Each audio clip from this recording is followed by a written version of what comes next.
Hi, ladies. This is your fall forecast 2020 for twin flames who are in separation. This reading is specifically for the divine feminine. All right. Now, I am the type of reader. I am not a traditional twin flame reader. Okay. I'm not just going to tell you what you want to hear. I'm going to tell you what you need to hear. I am very adamant about encouraging women to do what is in their best interest. Okay. We have many soul connections. You don't really have to wait around for that one person. All right. So I'm about to get into this reading. First card that came out of the deck, literally as I was shuffling, was the Lover's card. All right. Many of us are welcoming in a new love energy.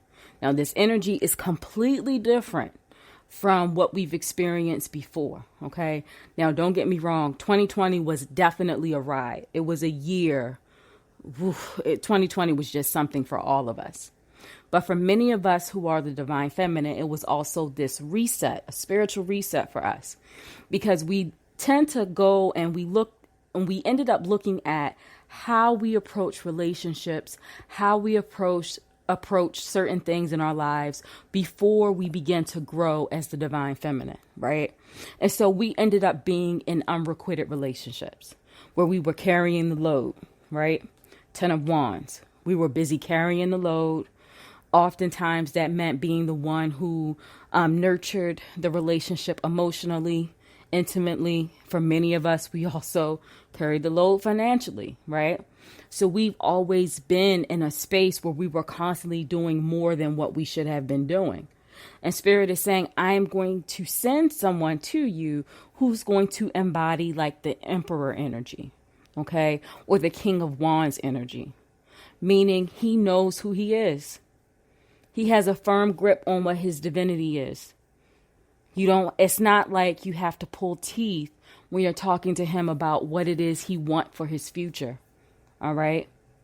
He's not out there doing God knows what, chasing God knows what, because he wants money and fame. No, he understands that in life you need to be responsible. So he has a stable foundation for himself. He's passionate about building a foundation for himself. All right. That King of Pentacles energy. He knows exactly what he wants and he's going to go over and he's going to achieve it. Right. And he's going to make sure he do it. King of Wands, King of Pentacles energy. Right. Emperor energy. He walks in his divinity. He knows who he is. All right. He doesn't have a fragile ego. He's the type of person that you can talk to. And he's open-minded and he listens to you and vice versa. This is the type of energy that we're welcoming in the second half of 2020, because in the first half of 2020, many of us were releasing ourselves from things that needed healing. Many of us were still holding space for people who we should not have been holding space for, right? People who took our kindness for granted. People who were just sitting on the fact that, hey, or banking on the fact rather, hey, she's a nice person, she's going to always be there. So I'm just going to treat her like crap. I'm going to ghost her. She's not going to care. She's going to still be there for me. I'm not going to respond to her messages or her email because I know she's still going to be there. Let me go do whatever I'm doing right now and I'll get back to her later. And Spirit is like, that energy, no. We're leaving that in the beginning of 2020, because as we move toward 2021, we are now manifesting the sort of lifestyle that we have been trying to build. All right. We're spiritually abundant, emotionally abundant. We're financially abundant. We have these solid relationships where we're not being played with and toyed with, because as a divine feminine, we have work to do. We don't have time to be wasting on these mama boys out here who don't know what they want for their future. That's not who we are supposed to be connected to. And previously before, many of us were unequally yoked with men who did not have their shit together. And Spirit is saying enough. So since you didn't want to voluntarily move that mess out of your life, I'm going to forcefully move it out of your life. And although it feels like rejection, it's not rejection. Instead, I'm protecting you so you can stay on the course you were meant to stay on so you can be successful. Queen of Cups in reverse.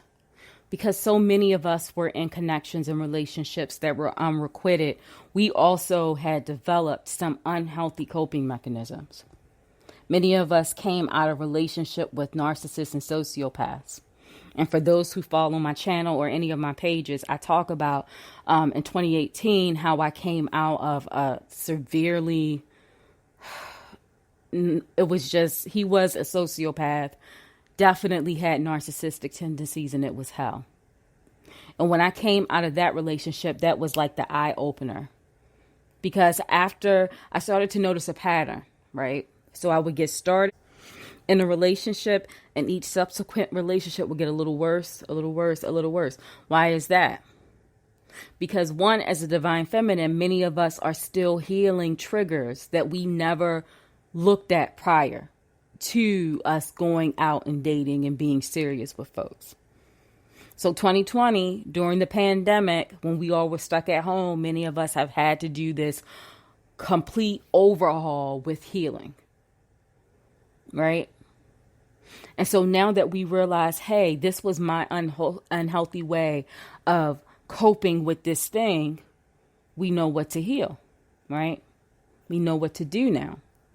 And so because we're coming out of some of these terrible relationships, we picked up unhealthy coping mechanisms in order to kind of work our way through it. So what do I mean by that? We either suppress our emotions and we put this whole wall up. We don't let anybody in, right? That's one coping mechanism. The other coping mechanism is, we tend to engage a lot in self-doubt. And that's because when you are in a relationship with a narcissist or a sociopath, one of the things that they will do, they will gaslight you to oblivion. And they don't care. Because their whole goal is to make you doubt yourself, because it's easier for them to manipulate you if they have that control, right? So Queen of Cups in reverse, Spirit is saying you need to continue to do this healing. So in the fall, October and November is when I'm picking up heavily. Is that for many of us, when these two full moons come in October and November, it's going to cause us to go within, and we're going to have to be in hermit mode for a little bit. All right. So people who are closest to us, they may not understand it. But for us, we may have to go within and deal with these emotional triggers, these wounds that we have yet to deal with. Because in order for us to walk into new territory and to be in healthy relationships, we have to absolutely deal with what it is we've been putting off. Okay. Ace of Cups. When this new person come into your life, they are not going to be from your past. They aren't. Spirit is saying, I need to bring some new people into her life so she can realize that she have options and choices. 7 of Cups. She doesn't have to wait around for anyone to get their ish together. She's starting to see that she is the divine feminine, that she possesses divinity. She's starting to see that she's a goddess. She's starting to have her own sense of self-respect, self-dignity. And now she's not letting anyone come within and mess that up for her. The Empress card. She's standing firm in her power. And so because of that, I can bring the divine masculine, the masculine who's done the work, who knows who he is, right? Who didn't fall for the Kool-Aid that patriarchal society have taught men. Spirit can now bring him into her life because she knows what she deserves. So she's not going to push him away because that's unfamiliar to her. She's going to welcome him because she realizes that all the other relationships before then was the toxic relationship. Right? And I know it's this big thing in the twin flame community where we say twins go through the runner and chaser dynamic, blah, blah, blah, blah.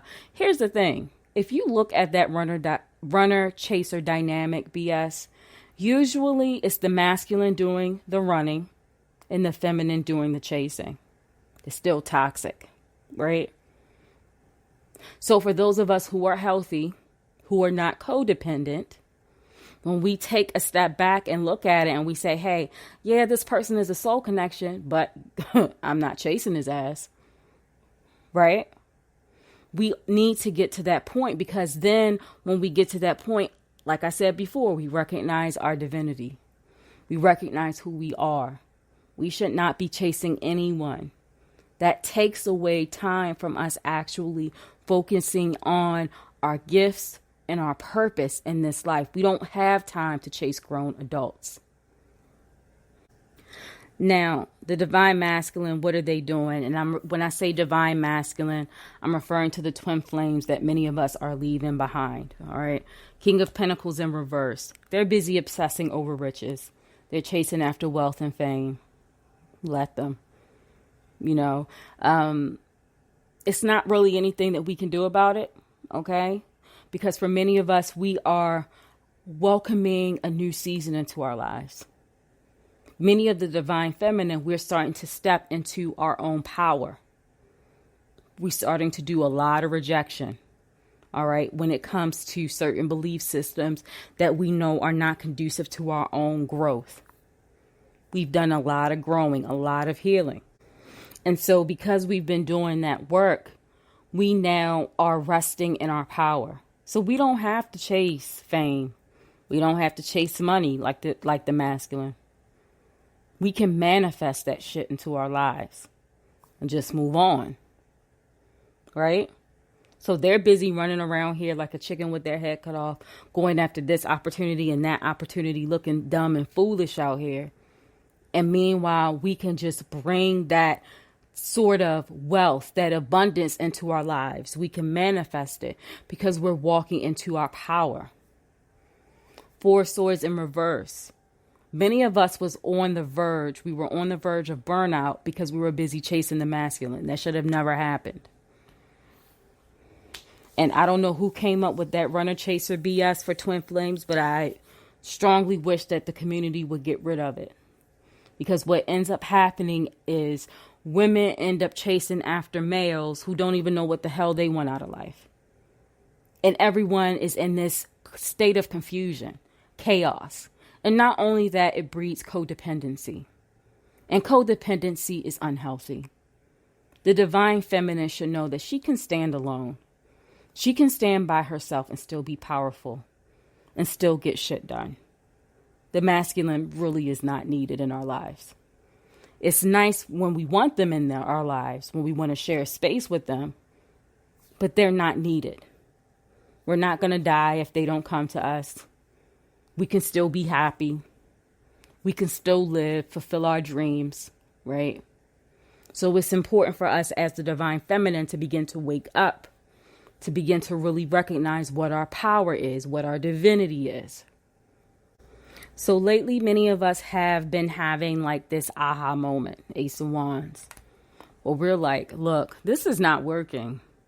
I don't know why on earth I started to chase after him, but I'm going to stop that shit today. Right? We've had that aha moment. Like this is not even worth it. Eight of Pentacles. Because we realized that chasing after them got into the way of us fulfilling our soul purpose. And we started to lose sight of why we were even incarnated here in the very beginning. So what do we have in store, divine feminine, for the fall? What you can expect, one, is new energy surrounding love and relationships. Spirit is going to bring someone into your life who's going to be supportive of what you're doing when it comes to your soul purpose, okay? And you using your gifts and you being able to live out your life purpose. They're going to be supportive, okay? They're also going to feel like home too. All right. So you don't have to worry about, will I ever be happy? Yes, you will. All right. You don't need to chase after anyone. You are bound to be happy. You are bound to feel love. That is your divine birthright. Thank you for tuning in, ladies. If you would like a personal reading, please feel free to email me at katrina@pisceanspirituality.org. Take care.